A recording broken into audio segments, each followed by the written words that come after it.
again, everyone, and welcome back to Reddit Aliens. I am John, and as always, thank you so much for being here. Good topic for you. Today, let's discuss what's the most terrified you've ever been in your entire life. Please remember to like, share, and subscribe. Safari in Africa.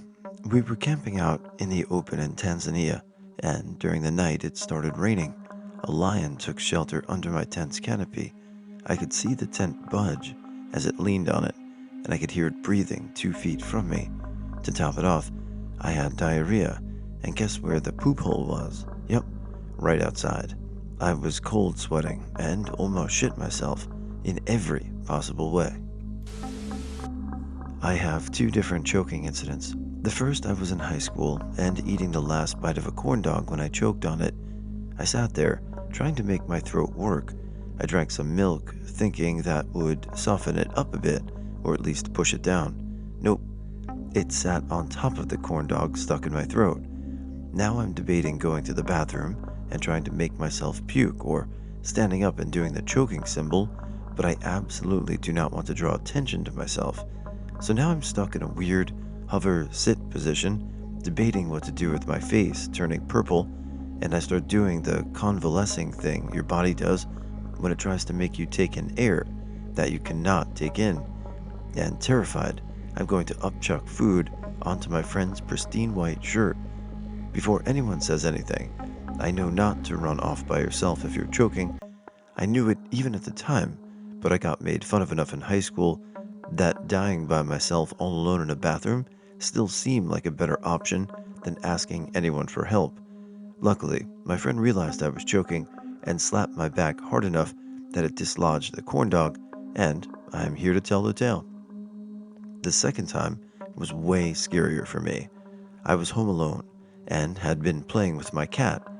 Well, she was still in play mode and I'd started eating. I had a bite of sandwich, my cat sprang at me from under the table, and I gasped, lodging sandwich in my throat. I remembered not to try to drink anything right in front of me, and quickly tried to get in position to give myself the Heimlich maneuver, something I learned after choking the first time on a chair I had been sitting on. The problem I didn't anticipate is I'm short. The chair back is tall, so I couldn't just drape myself over the back of it. I had to do a couple of hops before I could actually Heimlich myself. All I could picture was me laying dead on the floor when my fiancé got home, and how sad he would be. It would have been the first thing he saw when he got home. Close encounters with death are scarier when you actually want to be alive. I was part of a recovery team sent into one of the hospitals in New Orleans after Hurricane Katrina. I reached a flooded floor and just saw bodies floating. I was so terrified I began to sob uncontrollably for almost 5 minutes. That Walking Dead show gave me flashbacks in crazy ways. None of my military deployments scared me as much. I was 24 weeks pregnant when my appendix exploded and I had to have surgery. The doctor told me that in my condition, with the infection rapidly spreading through my body as it was, I had an 80% chance of miscarriage. I was terrified. After the surgery, I was still very sick, with fevers over 105 and unbelievable pain. I also developed an ellipsis post-op and was hospitalized for 2 weeks. The baby survived though.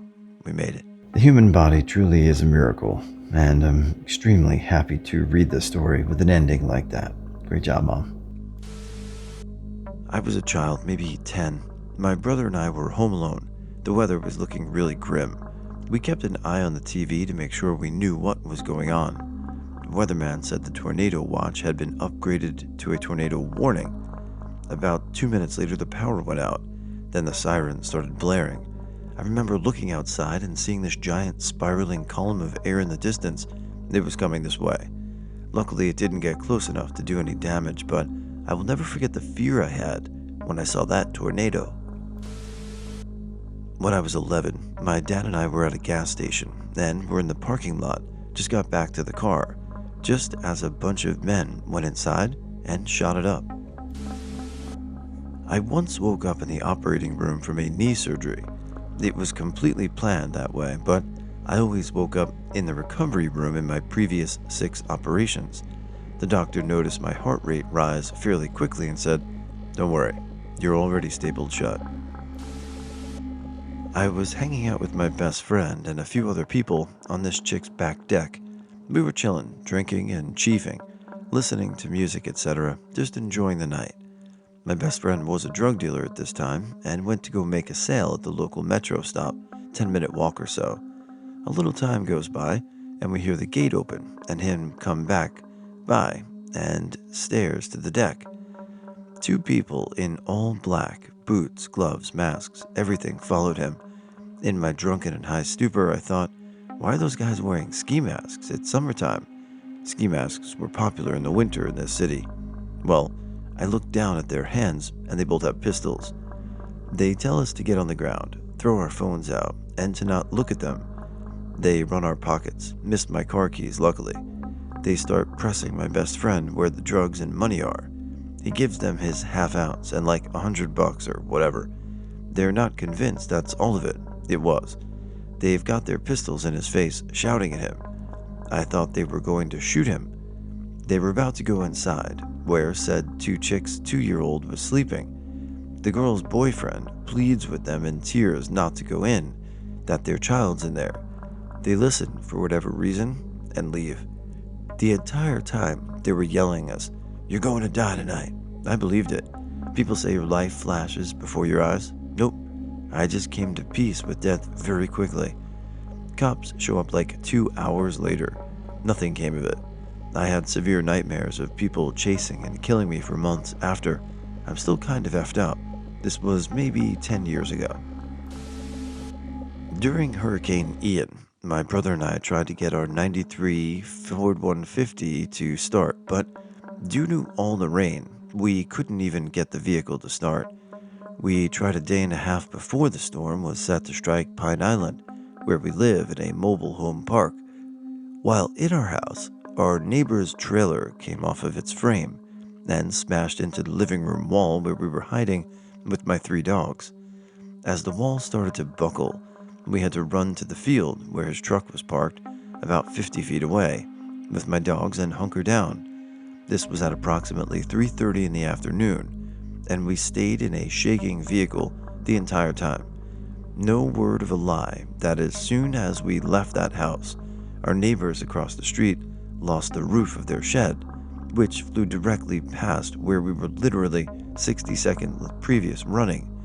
My dogs, my brother, and I made it out unharmed, but truly the most terrifying experience of my life. My son, who was at his dad's for the weekend, when one morning I get sent a video, a night vision doorbell cam video, as I'm watching in horror at my then 9-year-old outside in the middle of the night in the rain, in only his boxers, looking absolutely terrified, trying to knock on the neighbor's door, when I get a phone call from my ex explaining. Turns out, our son sleepwalked down the hallways, through baby gates, unlocked the door, and left the house.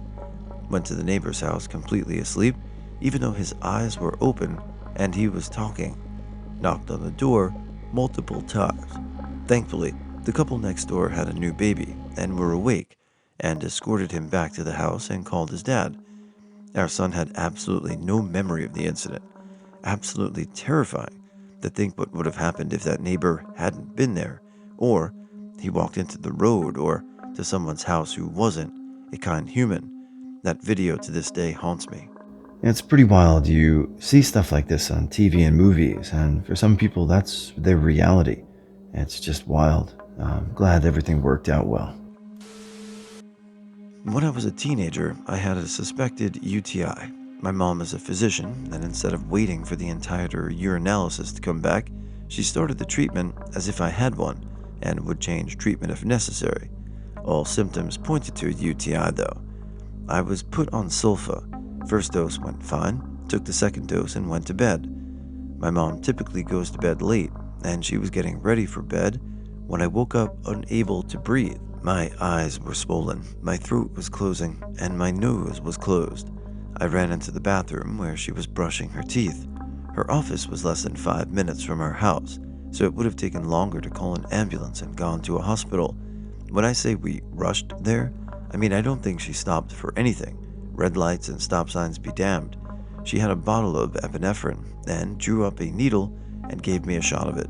All the swelling started to reduce and my muscles were literally jumping by themselves. And that was only one of the times I've had anaphylaxis.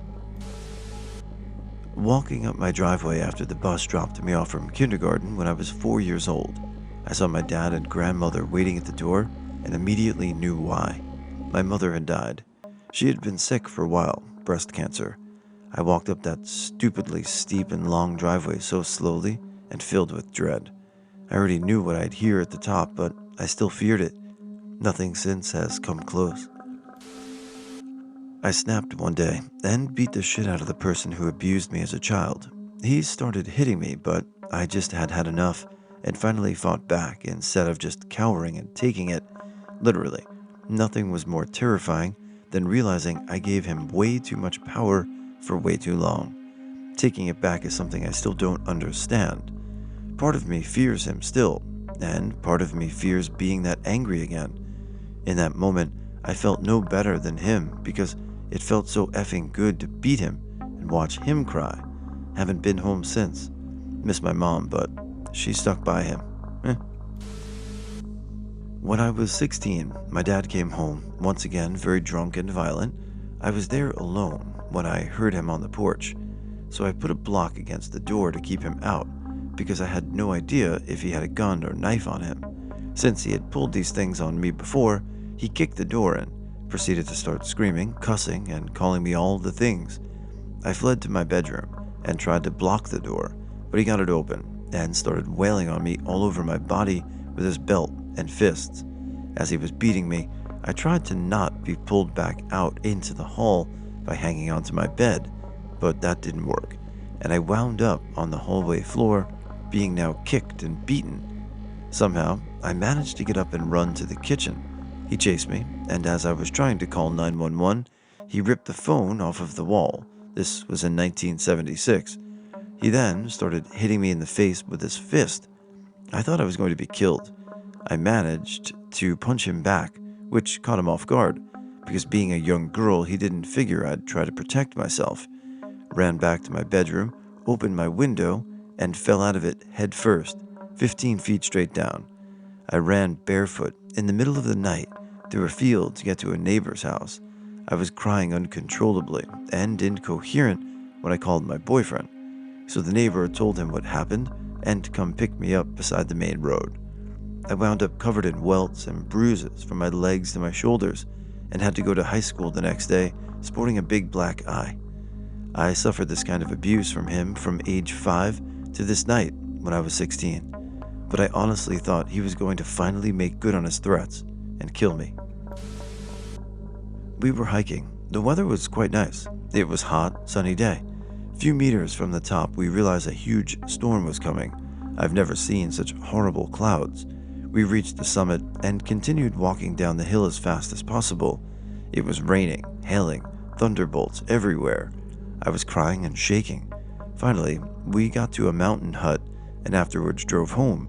Later, we discovered on the internet that about half an hour after we left the top of the mountain, a guy was struck by lightning and died. I hate storms even more since then. Sometimes I tell friends stories about, hiking in inclement weather, and they're like, well, why were you out there?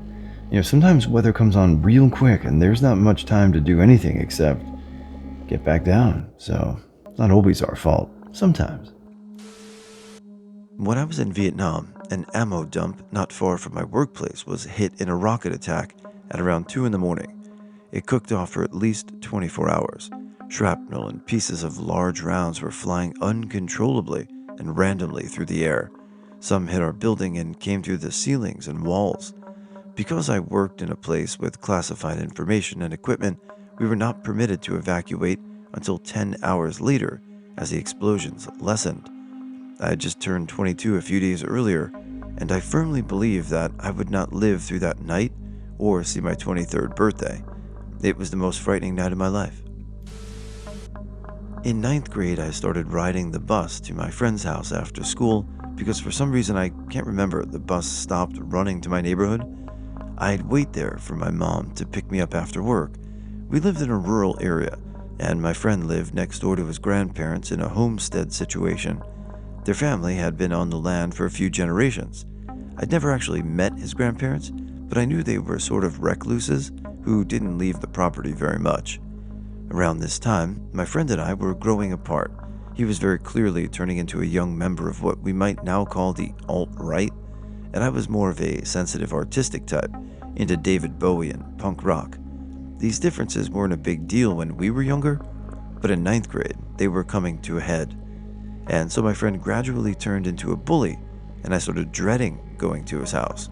Most days it was just painful to listen to him spewing hate about the gays and people of different races.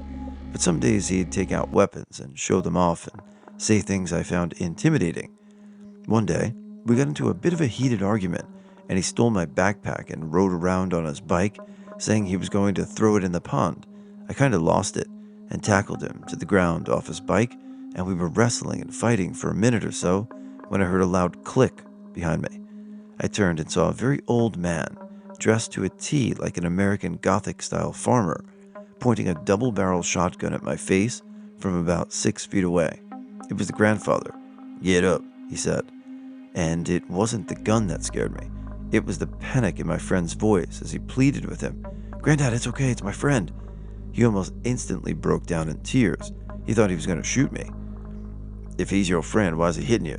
he said, following me with the shotgun as I moved back. "We was just roughhousing. Please, put the gun down." He was so panicked I thought this guy had to off-shoot someone before. Fortunately, we were able to talk him down, and I finally got the nerve to tell my parents I didn't like going there anymore, and we figured out something else. But man, those few minutes still scare the shit out of me.